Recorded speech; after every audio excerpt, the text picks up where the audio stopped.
శివలింగానికి ప్రాణం ఉంటుందట. లైకారుడు, ఆద్యంతరహితుడు, జ్యోతిస్వరూపుడు అయిన పరమేశ్వరుడు కొలువుదీరిన ఆలయాలు ఎన్నో.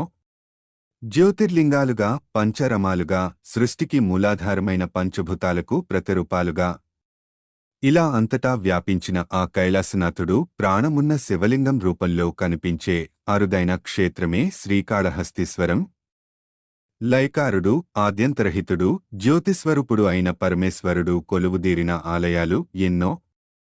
జ్యోతిర్లింగాలుగా, పంచరమాలుగా, సృష్టికి మూలాధారమైన పంచభూతాలకు ప్రతిరూపాలుగా ఇలా అంతటా వ్యాపించిన ఆ కైలాసనాథుడు ప్రాణమున్న శివలింగం రూపంలో కనిపించే అరుదైన క్షేత్రమే శ్రీకాళహస్తి.